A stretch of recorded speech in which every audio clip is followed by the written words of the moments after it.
እንደምናችሁ የአምላካችን የጌታችን የኢየሱስ ክርስቶስ ስም ለዘላለም የተባረከ ይሁን። ይህንን እድል የሰጠን እግዚአብሔር ስሙ ይክበር። ይህንን ጊዜ እግዚአብሔር ሲሰጠን በረከትን አቅዶ ለልባችን ላይ ልባችን ውስጥ የሆነ ነገር መጨመርን ፈልጎ እንደሆነ አምናለሁና የእግዚአብሔርን ቃል መስማት ሆነ ማካፈል ትልቅ እድል ነው። ክብር ለእግዚአብሔር ይሁን። ሁላችንም መጽሐፍ ቅዱሳችንን ወደ ዕብራውያን ምዕራፍ 12 እናውጣ። ዕብራውያን ምዕራፍ 12 ከቁጥር 1 ጀምሮ። እሺ፣ እንግዲህ እነዚህን የሚያሉ ምስክሮች እንደ ደመና በዙሪያችን ካሉልን እኛ ደግሞ ሸክምን ሁሉ ቶሎም የሚከበንን ኃጢአት አስወግደን የእምነታችንም ራስና ፈጻሚው ኢየሱስን ተመልክተን ይሄን እናስምርበት። ኢየሱስን ተመልክተን በፊታችን ያለው ሩጫ በትዕግስት እንሩጥ። እርሱ ነውርን ንቆ በፊትም ስላለው ደስታ ከመስቀል ታግሶ በእግዚአብሔር ዙፋን ቀኝ ተቀምጧልና። ስለዚህ ኮንፈረንስ የማገልገል እድል ሲሰጠኝ የዚህ ኮንፈረንስ ዋና ቲም እንደነበረ ከቤተ ክርስቲያን መሪዎች ጋር አውርተን ነበረና ስለ ጽናት በተለይ ልባቸው ውስጥ ያለው ጽናት እንደነበረ ክርስትናን ከማመን ቀጥሎ በጽናት ስለመቆም እንደሆነ ስናወራ ነበረና በውስጤም ያለው ፍላጎት ያለው ራይም የግሌም ነው። ከቤተ ክርስቲያን መሪዎች ጋር አንድ በመሆኑ በጣም ይገርመኝ ነበርና ስለ ክርስቲያን ጽናት ስናስብ አንድ ሰው ጌታን ተቀብሎ መገለጥን ከተቀበለ ጌታን መከተል ከጀመረ በኋላ የህይወቱ ትልቅ ትግል ለጽናት የሚታገለው ትግል ነው። መረዳትን ከጌታ ካገኘ በኋላ በተለይ በዚህ ክፉ በሚባል ዘመን ለመጽናት ነው ሰው የሚታገለው። እስከ መጨረሻው ጸንቶ ለመቆም ነው የሚታገለው። ከአባቶቻችን የተቀበልነውን እምነት ለማስቀጠል ትልቅ ትግል አለ። አንዳንዴ ሞትና ህይወትም ትግል ነው እና ስለዚህ እናውራ ብንል መሽቶ ይነጋል እና እውነት ነው። ለዚህ ትግል ጸንተን ለመቆም ጸሎት ምንም ጥያቄ የለውም፣ አስፈላጊ ነው። የእግዚአብሔር ቃል ምንም መተኪያ የሌለው አስፈላጊ የምንለው የህይወታችን አካል ነው። ነገር ግን ጊዜም ስለሌለን ብዙ ሁሉንም ከቦ ለመጨረስ ሁሉንም ሸፍኖ ከነዚህ ውስጥ አንድ ልቤን የነካው አንድ ርዕስ ብቻ እናወራ ዛሬ እና የትምህርቱ ወይም የስብከቱ ርዕስ ትኩረት ለጽናት የሚል ነው። ምን ለጽናት? ትኩረት ለጽናት የሚል ነው። ትኩረት ማለት አንድ ነገር ማወቅ ብቻ አይደለም፣ አንድ ነገር ማስታወስ ብቻ ማለት አይደለም። የልባችንን ፍላጎት ምን ፈትሸው ምን ላይ እናተኩራለን በሚለው ነው። ምንድነው የምንወደው? ምን ቢወሰድብን እናዝናለን? አለቀልኝ ምንለው ምን ቢወሰድብን ነው የምንለውን ነገር ምናቅበት ነው ትኩረት ማለትና ፎከስ ማድረግ ማለት ነው።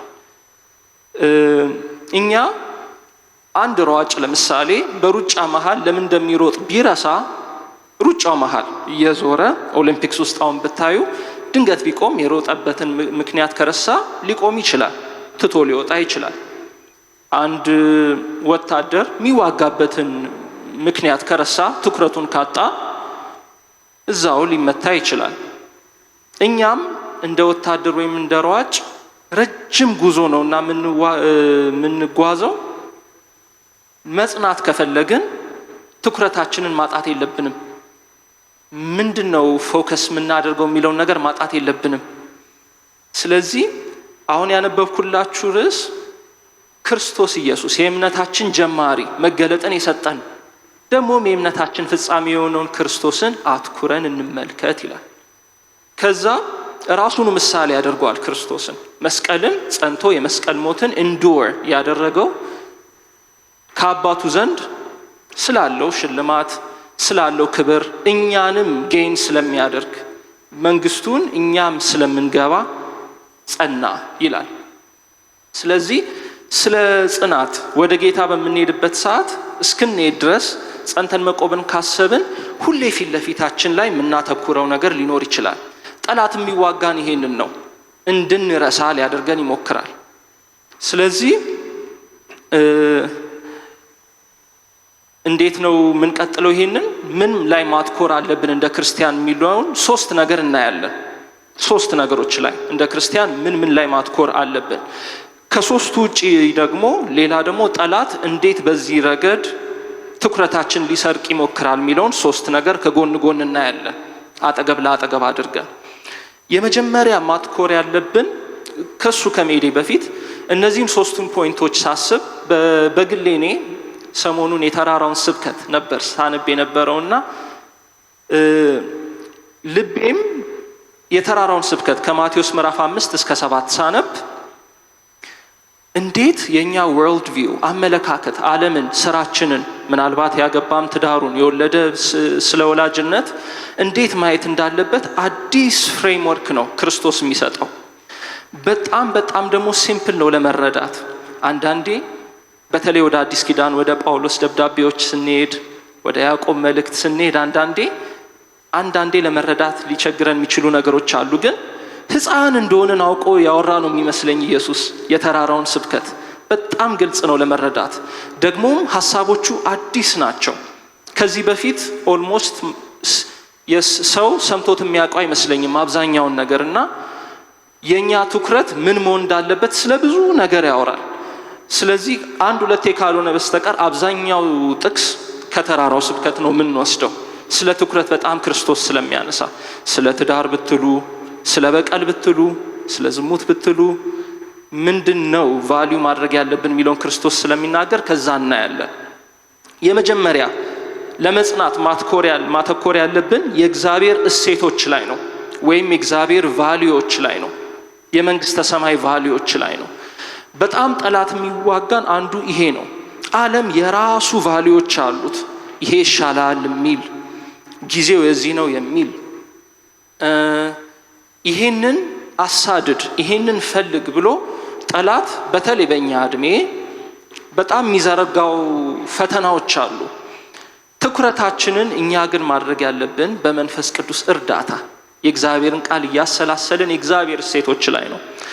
እግዚአብሔር ይሄ ታላቅ ነው የሚለው ነገር አለ። ዓለም ደግሞ እሱን ለማጣጣል ይሞክራል። አንዳንዴ የምናደርገው ነገር እግዚአብሔርን የሚያስደስት ይመስለንና ከእግዚአብሔር እሴት ጋር ግን በፍጹም አይገናኝም። አንዳንድ ሰዎች እንመለከትና ይሄ ግለሰብ ተሳክቶለታል እንላለን። በሰማይ ዘንድ ግን ምንም ያ ግለሰብ ላይኖረው ይችላል። አንዳንዴ ደግሞ ምን ስኬት አበጃ ይሄ ግለሰብ፣ ምን አደረገ፣ ምን አደረገች፣ 2 ሰው ብቻ ነው የሚሰማት፣ ወይ ገንዘቧ ይሄ ብቻ ነው እንልና የዓለሙን ሲስተም ልንከተል እንችላለን ተሳስተን። ግን የእግዚአብሔር እሴቶች ሌላ ናቸው። ይሄንን ለማስታወስ ሁሌ የእግዚአብሔርን ቃል መመለስ አለብን። ማቴዎስ ምዕራፍ 5 የተራራውን ስብከት ጅማሬ ስናይ ማቴዎስ ምዕራፍ 5 ከቁጥር 1 ስናነብ ሕዝቡንም አይቶ ወደ ተራራ ወጣ፣ በተቀመጠም ጊዜ ደቀ መዛሙርቱን ወደ እርሱ ቀረቡ፣ አፉንም ከፍቶ አስተማራቸው፣ እንዲህም አለ፣ በመንፈስ ድሆች የሆኑ ብፁዓን ናቸው፣ መንግሥተ ሰማይ የእነርሱ ናትና። እዚህ ላይ አንዴ እንመልከት። ክርስቶስ ብፁዓት የሚለው ቫልዩ የሚያደርገው ምን አይነት ሰዎችን ነው? በመንፈስ ድሃ የሆኑ ሰዎችን ነው። በመንፈስ ድህነት ማለት በመንፈስ ኮምፕሊትሊ እግዚአብሔር ላይ መመካት ማለት ነው። በመንፈስ ድሃ የሆነ ሰው ማለት በመንፈስ ምንም ነገር ሊያደርግ ሲያስብ ብር የለኝም፣ በመንፈስ ድሃ ነኝ፣ እግዚአብሔር ካላስፈለገኝ ከዚህ መድረስ አልችልም ብሎ የሚያስተውል ሰው ማለት ነው። ዓለምስ ምንድን ነው የሚለው? በእግዚአብሔር ዲፔንድ ማድረግን ሳይሆን ኢንዲፔንደንስን ነው የሚሰብከው ዓለም። እኔ ራሴን እችላለሁ፣ እኔ እንደዚህ ነኝ፣ እኔ ሀብታም ነኝ፣ ኦር እኔ እንደዚህ ነኝ የሚልን ሲስተም፣ እንደዛ የሚልን ቫልዩ ነው ዓለም የሚሰብከው። አሁን ሶሻል ሚዲያ ላይ ብትከፍቱ የሚደነቀው ምን አይነት ሰው ነው? በእግዚአብሔር መመካትን የሚያሳይ ሰው ነው ወይስ እንደዚህ ያለኝ አንዳች አያስፈልገኝም የሚልን ሰው ነው? ዓለም ዋጋ የሚሰጠው ግር ብሎ ለመስማት የሚሄደው ምን አይነትን ሰው ነው? መቀጠል እንችላለን። የዋሆች ብፁዓን ናቸው ምድርን ይወርሳሉና። ዓለም ግን እንዲወርሰው የሚፈልገው ምን አይነትን ሰው ነው? የዋህን ሰው ነው? አይደለም። በራሱ የሚመካና በትዕቢትን ነው ዓለም ፕሮሞት የሚያደርገው። ይሄን ደግሞ ለማየት ከባድ አይደለም። 5 ደቂቃ ሶሻል ሚዲያን ብትከፍቱ የምታዩት ነገር ነው። መቀጠል እንችላለን። ጽድቅን የሚራቡና የሚጠሙ ብፁዓን ናቸው ይጠግባሉና፣ የሚምሩ ብፁዓን ናቸው ይማራሉና። የሆነ ጊዜ የሆነ ዜና አየውና አንድ ውጭ ሀገር ነው፣ አሜሪካ ነው። አንድ ሰው የአንድን ሰው ልጅ ይገልና ፍርድ ቤት ግን የማቸው አባት በጌታ ነው። ምን አለ ፍርድ ቤት? ሙሉ በሙሉ ይቅር ብያለሁ፣ እስር ቤትም እንዲልኩ ሁሉ አልፈልግም አለ። ከተቀየረ ይምር፣ እስር ቤትም ባታስሩትም ችግር የለውም ይቅር ብየዋለሁ ብሎ ልቀፍ ሲለው ሮጦ አቀፈው። ጥሩ የአባቱን ምሳሌን የተከተለው ያ ክርስቲያን። ኮሜንት ሴክሽኑን ግን ብታዩት ቂም በቂም የተሞላ ነው። እኔ በተአምር ይቅር አልልም የሚል በመርዝን ነው የሚተፋው ሲስተሙ። ያ እግዚአብሔር ልጅ ያደረገውን ነገር ለመቃረን ማለት ነው። በጣም ይቅር አለ ማለትን እንደ ጀግንነት የሚታይበት ሲስተም ነው ያለ ነው። ግን መጽናት ከፈለግን ታዲያ ምን እናድርግ? ሁሌ ፊት ለፊታችን የእግዚአብሔርን ቃል ይህንን ማድረግ አለብን። የሚምሩ ብፁዓን ናቸው የሚለውን ነገር መርሳት የለብንም። መቀጠል እንችላለን። አሁንም ልበ ንጹሖች ብዙኃን ናቸው እግዚአብሔርን ያዩታልና፣ የሚያስተራርቁ ብዙኃን ናቸው የእግዚአብሔር ልጆች ይባላሉና፣ ስለ ጽድቅ የሚሰደዱ ብዙኃን ናቸው መንግሥተ ሰማይ የእነርሱ ናትና። ሲነቅፏችሁና ሲያሳድዷችሁ በእኔም ምክንያት ክፉን ሁሉ በውሸት ሲናገሩባችሁ ብፁዓን ናችሁ፣ ዋጋችሁ በሰማይ ታላቅ ነውና። ይሄ ዓለም ብፁዓን ነው የሚለው ሰው ሁሉ የሚወደውን ሰው ነው? ሰው ሁሉ የሚጠላውን ሰው ነው? ሰው ሁሉ የሚወደውን ሰው ነው። ሰው የሚያሳድደው በሁሉም ሰው መወደድን ነው። እኛ ግን እንደ ክርስቲያኖች እግዚአብሔር መንፈስ ሲያጸናን ፊት ለፊታችን ላይ ያለው ሰው ሁሉ ቢጠሏችሁ ደስ ይበላችሁ የሚለውን እግዚአብሔር ቃል ነው። ጴጥሮስም ይደግመዋል በጴጥሮስ መልእክት፣ ያዕቆብም ይደግመዋል። ሰው ሁሉ ካልወደደኝ ዋጋ የለኝም የሚል ሲስተምን ጠላት ያመጣል። ነገር ግን ለእምነታችን መጽናት ነው ዋጋ ያለው በእግዚአብሔር ፊት። ስለዚህ እኛ እግዚአብሔር ይርዳን። ግን ከተሸወድን ማን ይወደኛል የሚለውን እናያለን። ትህትናን ሳይሆን ማንን መግዛት እችላለሁ የሚለውን ልናይ እንችላለን። ይቅር ማለት ሳይሆን ማንን መበቀል እንችላለን የሚለውን እናያለን። ሆይ የሚባለው የጀግንነት ስሜት ያለው በቃ ቫልዩ ሲስተማችን ወደዛ እንዳይሄድ ልንታለል እንችላለን። መጽናት ግን ከፈለግን ሞኝም ብንባል ትኩረታችን መሆን ያለበት የእግዚአብሔር ቃል ላይ ነው። ድጋሚ መሄድ እንችላለን። ወደ ምዕራፍ 6 እንሂድ። ማቴዎስ ወንጌል እዛው ነው፣ ምዕራፍ 6 ቁጥር 1 ቫልዩ ሲስተማችን ምንድን ነው የሚለውን የኛ ለሰዎች ትታዩ ዘንድ ምጽዋታችሁን በፊታችሁ እንዳታደርጉ ተጠንቀቁ ይላል። ለሰዎች ትታዩ ዘንድ ምጽዋታችሁን በፊታቸው እንዳታደርጉ ተጠንቀቁ፣ ያለዚያ በሰማያት ባለው አባታችሁ ዘንድ ዋጋ የላችሁም ይላል። የዓለም እሴት ግን ምንድን ነው? ማን አየላችሁ የሚል ነው። ስለዚህ ራሳችንን አናታልል። እግዚአብሔር ፊት ምን ዋጋ እንዳለው ጄኒዩንሊ እንመልከት። ትኩረታችንም እሱ ላይ ይሁን። እግዚአብሔር በሰው ብዛት የሚደነቅ ብርታታችን በማሳየት የሚደነቅ አምላክ ይመስለናል አንዳንዴ፣ እኔን ጨምሮ። ማንም ላይ የፈረድኩ አይደለም። ግን ራሳችንን መመለስ አለብን። እየሮጥን ድንገት ቆምን ማለት ነው። ድንገት ቆመን የሰውን ምስጋና አሳደድን ማለት ነው። የሩጫችን አቅጣጫ ቀየርን ማለት ነው። ስለዚህ እሴታችንን በእግዚአብሔር ቃል መሰረት ማድረግ አለብን። ያዕቆብ ስላለመታዘዝ ሲያወራ ከመርሳት ጋር ያያይዘዋል። ምን አለ? የእግዚአብሔርን ቃል የምትሰሙ ብቻ ሳትሆኑ የምትፈጽሙ ሁኑ። ራሳችሁን አታታልሉ። ሰምቶ የማይፈጽም ወሬ የማይታዘዝ ሰው በመስታወት ራሱን ተመልክቶ ሲሄድ ምስሉን የረሳ ነው ይላል። በሌላ ቋንቋ የማያስተውል ነው ማለት ነው። ትኩረቱን የረሳ ማለት ነው። ስለዚህ እኛ ስንጓዝ የእግዚአብሔርን ልብ የሚነኩ ነገሮችን ላይ ትኩረታችንን ሰተን ነው መጓዝ ያለብን። አለበለዚያ መልካችንን ረሳን ማለት ነው። በጣም ነው የሚገርመኝ አለመታዘዝን ከመርሳት ጋር ያያያዘበት መንገድ። ማንነታችንን ብቻም ሳይሆን እግዚአብሔርን የሚያስደስተውን ነገር ቫልዩ መስጠት አለብን። ያቺንም መበለት እናስባት፣ ጥቂት ነገር የሰጠችውን ሰው። ዓለም ግን ሆይ ሆይ የሚለው $1 million or something ሰጠው የሚል ሰውን ነው። ግን የእግዚአብሔር ይሄን ያስደስተዋል ብለን ራሳችንን አናታልል። የእግዚአብሔር ቃል ላይ እንፈተሽ። ሁለተኛ የእግዚአብሔር እሴቶች ላይ ማትኮር አለብን። ሁለተኛ ደግሞ ዘላለማዊው ላይ ወይም ሰማያዊው ላይ ማተኮር አለብን። ዘላለማዊው ላይ ማተኮር አለብን። ብዙ የምናሳድደው ነገር ጊዜያዊ ነው። ዋጋውም ምናልባት የዛሬ ዓመት ሊረሳ ይችላል። እንደ ክርስቲያኖች ግን ሁሌ የሰማዩን ማሰብ አለብን። በዚሁ በተራራ ስብከት ክርስቶስ ደግሞ ይናገረዋል። መዝገባችሁን የት አድርጉ ነው የሚለው ኢየሱስ?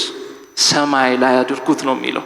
ለምን? እዚህ ሌባ ሊሰርቃችሁ ይችላል፣ ሊበላባችሁ ይችላል፣ ሊዝግ ይችላል። በመንግስተ ሰማይ ግን ማንም ሌባ መጥቶ አይሰርቀውም፣ ራስትም አያገኘውም፣ ኢንሴክትም አይበላውም። ስለ ሰማይ ማሰብ ማለት ኦር ስለ ዘላለማዊ ማሰብ ማለት ስለ ሰማይ ማሰብ ማለት ነው። እኛ ስንንቀሳቀስ በዚህ ምድር ላይ ስንኖር የጌታን መረዳት ይዘን ስንጓዝ የሰማያዊውን ነገር ካላሰብን ልንሸወድ እንችላለን። ትኩረታችንን ከሳትን ሁሌ የምናሳድደውንም ነገር ይወስናል። የሰማዩን እያየን ነው የምድርን እያየነው ነው የሚለውን አንድ በጣም እንደ ሜንተር እና እንደ ሮል ሞዴል ማዮ ሐኪም አለና በጣም አሪፍ ቤት ነው ያለው።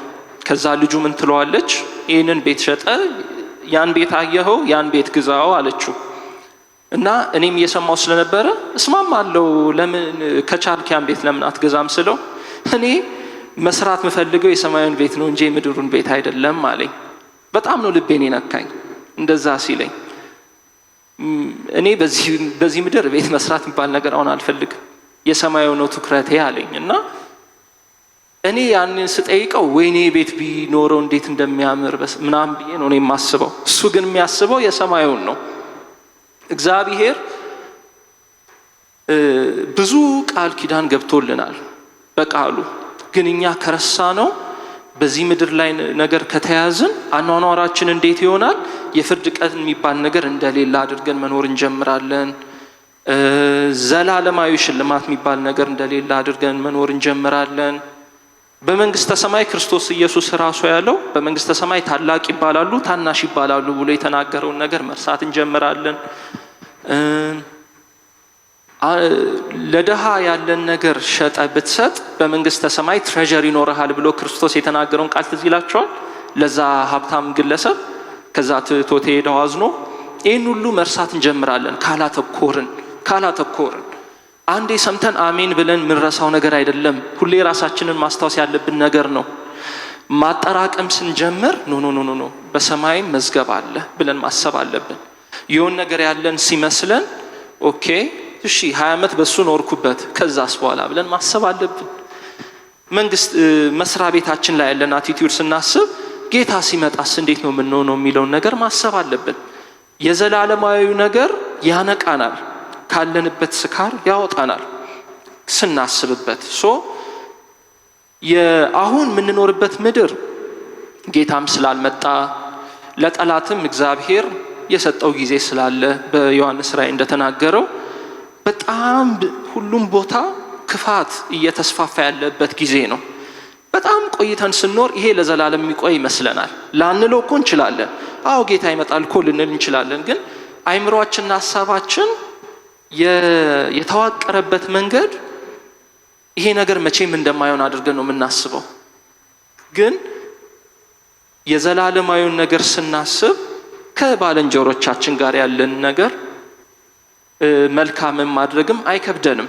ቢካዝ እግዚአብሔር ተመልሶ ሲመጣ ስለሚመጣ ከዛ በኋላም ደግሞ የሚኖረን ነገር ዘላለማዊ ስለሆነ፣ ስለዚህ የዘላለሙን ነገር መርሳት የለብንም፣ በጭራሽ መርሳት የለብንም። ራእይ 22 ቁጥር 12 ላይ ጌታ ኢየሱስ እንደዚህ ይላል፣ እነሆ በቶሎ እመጣለሁ፣ ለእያንዳንዱም እንደ ስራው መጠን ከፍለው ዘንድ ዋጋዬ አለ ይላል። ዘላለማዊ ነገር ላይ ብናተኩር መዝገባችን ሁሌ እዚህ ምድር ላይ አይሆንም። የምናጠራቅመው ነገር የምናሳድደው ነገር ሁሉ ምድራዊ አይሆንም። ኢየሱስ ክርስቶስ ምን ይላል? እዚሁ የተራራው ስብከት ላይ ስለ ምን ማሳደድ እንዳለብን ሲናገር አስቀድማችሁ ጽድቁን መንግስቱን ፈልጉ ይላል። ይሄ ትርፉ ዘላለማዊ ስለሆነ ነው። ለምን ይመስላችኋል? ክርስቶስ የተናገረው ምሳሌ ላይ አንድ ግለሰብ ፐርል ወይም ሀብት ሲፈልግ ነበረ። ልክ ሲያገኘው የሆነ መሬት ውስጥ ቆፍሮ ቀበረው፣ ያለውን ነገር ሁሉ ሸጦ እሱን መሬት ገዛ። ለምንድን ነው ያለውን ነገር ሁሉ የሸጠው? ዋጋው ዘላለማዊ እንደሆነ ስላወቀ። ዋጋው ዘላለማዊ እንደሆነ ስላወቀ፣ ክርስቶስ ከተመለሰን በኋላ ዋጋ እንደሚኖረው ስላወቀ ያለውን ነገር ሁሉ ሸጦ ያቺን መሬት ገዛት ለዛች መዝገብ ሲል። እኛም መርሳት የለብንም። መጽናት ከፈለግን ሁሌ ከረሳን ጥሩ አይደለም። ለመሸወድ በጣም ቀላል ይሆናል። ፊት ለፊታችን ላይ ሁሌ ማስቀመጥ የሚያስፈልገን ነገር አለ። ለዚህ ነው እግዚአብሔር ኢያሱን የምነግርን ነገር አትርሳ፣ ይልቁንስ በልብ ማስቀምጠው፣ ቀንና ሌሊትም ማሰላስለው ብሎ የሚናገረው። እውነት ነው። የምታደርገው ነገር ሁሉ ይሳካልሃል፣ ስኬት ይሆንልሃል ብሎ ጌታ ተናግሮታል። እውነትም እንዳለው ሆኗል። ባለው ነገር ሁሉ ስኬትን አግኝተዋል። ከዛ ስኬትስ በኋላ እዛ ምድር ላይም ግን ሲገባ የሙሴ አምላክ የሱም አምላክ ሆነ። ዋናው ትርፉ እሱ ነው። ስለዚህ ይሄንን ዘላለማዊ ሽልማት መርሳት የለብንም። መጨረሻ ላይ ደግሞ ማትኮር ያለብን ዋጋችን የሆነው እግዚአብሔር ላይ ነው። ዋጋችን የሆነው እግዚአብሔር ራሱ ላይ ነው። ቅድም እንዳልኩት ማቴዎስ 6:31 ላይ ብንመለከት 31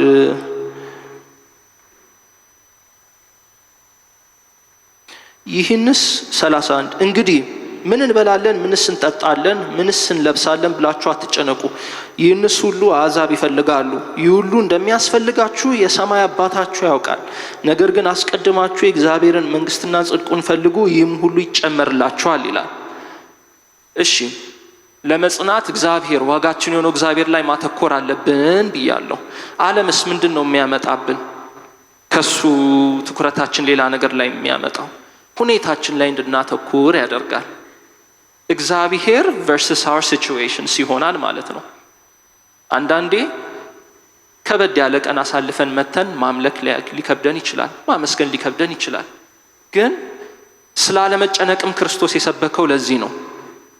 አስቀድመን እግዚአብሔርን እንፈልግ ማለት ትኩረታችን ጌታ ላይ ካደረግን መጽናት ከባድ አይሆንም።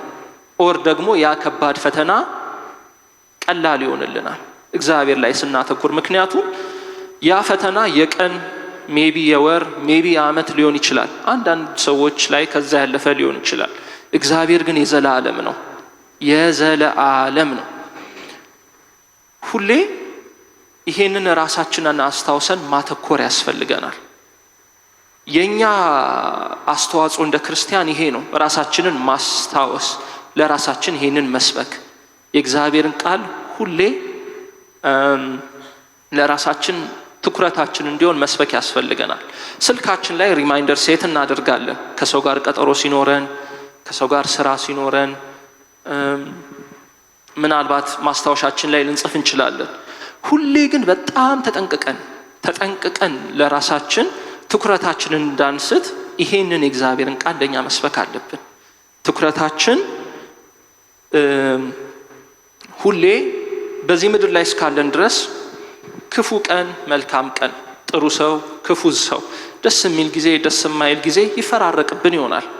ይሄ ደግሞ ምድር ላይ እስካለን ድረስ ክፉ የሆነ ምድር ስለሆነ እግዚአብሔር መልካም አድርጎ ቢፈጥረውም ለሰይጣን አሳልፈን እኛ ስለሰጠን እንደ ሰው ዘር ያለንበት ጊዜ ክፉ ነው። በዚህ ምክንያት ጌታ ጣልቃ እየገባ የረፍት ጊዜ ሰጠን ይሆናል እንጂ ፈተና ይኖራል። በዚህ ጊዜ ግን ስንሮጥ እንዳንቆም እግዚአብሔር ለአብርሃም ያለውን ነገር ማስታወስ አለብን። አትፍራ አብርሃም፣ እኔ ጋሻ ነኝ። በእንግሊዝኛው ምን ይላል? I am your shield, your great reward። ትልቁ ዋጋም እኔው ራሴው ነኝ ይለዋል እግዚአብሔር። ጋሻ እኔ ነኝ፣ ዋጋህም እኔው ራሴው ነኝ ይላል። ይህንን ማስታወስ አለብን እንደ ክርስቲያኖች። ምንም ቢፈጠር ይህንን አስታውሰን የእግዚአብሔርን ጽድቅ ፈርደር ነው መፈለግ ያለብን። ስለዚህ መጽናት ካለብን መርሳት የለብንም። ዓለም ጠላት በየቀኑ የሚለፋው እንድንረሳ ነው። ለሀፍታም ቢሆን እንድንረሳ፣ ከበድ ያለ ስራ ባልደረባ ሲገጥመን የዘላለሙን ነገር እንድንረሳ፣ እረፍት የሚሰጥ የሚመስል ነገር ስናገኝ ዋጋችንን እግዚአብሔርን እንድንረሳ። ሶሻል ሚዲያ ላይ ታክሲ ውስጥ ሲወራ፣ ሬዲዮ ቲቪ ስትከፍቱ እከሌ ሀብታም ነው ምን አለ ብሎ ሰው ግር ሲል፣ እከሌ እንደዚህ ያደረገ ብሎ ግር ሲል፣ ዋናው ብር ነው ብሎ ሰው ሲያወራ፣ ዋናው ገንዘብ ነው ብሎ ሰው ሲያወራ፣ እከሌ ወዳጁ ብዙ ነው ብሎ ሲያወራ የእግዚአብሔርን ቫልዩዎች ማስታወስ አለብን። እግዚአብሔር ግን የሚነካው ልቡ በትሑቶች፣ በይቅር ባዮች፣ በመንፈስ ድሃ የሆኑ ሰዎች ላይ እንደሆነ ማወቅ አለብን። ይሄንን አንርሳ። ደስ የሚለው ነገር ደግሞ ክርስቶስ ቃል ገብቶልናል። አብ የሰጠውን ተስፋ እንደሚሰጠን የነገርን ነገር ሁሉ ወደ ማስተዋል የሚያመጣልን የሚያስታውሰን የእግዚአብሔር መንፈስ እንዳለ ያን መንፈስ እንቅረበው። አሁንም እሱ ትኩረታችንን ያስተካክለዋል። ሁሌ ስንሄድ ክርስቶስ ያለውን ነገር ያስታውሰናል። ስንሮጥ አንርሳ። መጽናት ከፈለግን አንርሳ። ራሳችንን ተማምነን አይደለም ማንረሳው። ወደዛ አስተሳሰብ እንድትሄዱ አልፈልግም። ለዚህ ነው ስለ መንፈስ ቅዱስ አሁን ያነሳሁት። ክርስቶስም እንደተናገረው ወደ ማስተዋላችን እንድናስታውስ እግዚአብሔር እንዲረዳን ቃሉ ላይ እንደተናገረው ታማኝ ነውና በሱ ተስፋ እንጓዝ። እንዳልኳችሁ ነው። በጣም ፈተና የበዛበት ትውልድ ነው ይሄ። ግን የፈተናው ዋና ዓላማ ይሄ ነው። ትኩረታችንን እንድንስት፣ ሩጫ ላይ እንደሆንን፣ ወታደሮች እንደሆንን መርሳት የሚለው ነገር ላይ ነው። እሱን የሚያስረሳን ደግሞ ሌላ ነገር በማምጣት ነው። እነዚህን አሁን ማቴዎስ 5 ላይ ክርስቶስ የተናገረውን ነገር የሚቃረኑ ነገሮች ክርስቶስ ይቅር የሚል ይላል። ይቅር የማይል ሰው ጠንካራ ሲመስል ያሳያቸዋል። ትሁት ያልሆነ ሰው አሁን ብዙ ሰዎች አሉ፣ በተለይ ታዋቂ ሰዎች እኔ ነኝ የራሴን እዚያ ያደረስኩት ይላሉ። ዓለም ያጨበጨብላቸዋል።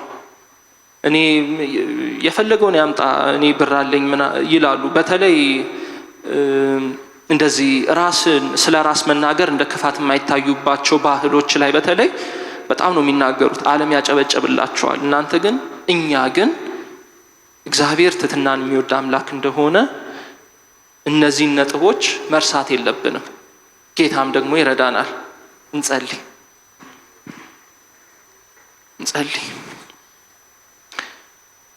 እግዚአብሔር እናመሰግንሃለን።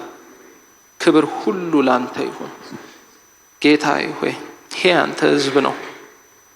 ሕዝብህን የጀመርከውን መልካም ነገር መፈጸም የምትችል አምላክ ነህ። ጌታዬ ሆይ እንደ ጊዜው ዲፍረንት የሆነ ፈተና ሊኖር ይችላል። በልባችን ላይ ግን ምሕረትን አዝንብ። በልባችን ላይ ማስተዋልን ስጥ። ጌታዬ ሆይ ሁሌ ሌት ቀን ዓላማችንን አስታውስ። አንተን አትኩረን እንድንመለከት ብዙ ነገር አሳልፈ የጸና አምላክ አንተም እኛ እንድንጸና አንተ አግዘን። ጌታዬ ሆይ ልጆችህን አበርታ፣ ትውልድን አበርታ። ስራህን መልካምነትን ሳይዘነጋ የሚነሳ ትውልድ አድርጋ አስነሳን። ክብር ሁሉ ላንተ ይሁን ኢየሱስ። በሩጫችን በጉዞአችን ታማኝ ሆነን እንድንጨርስ በምሕረትህ አበርታን። ክብር ሁሉ ላንተ ይሁን በጌታችን በኢየሱስ ስም አሜን። እግዚአብሔር ይባርካችሁ።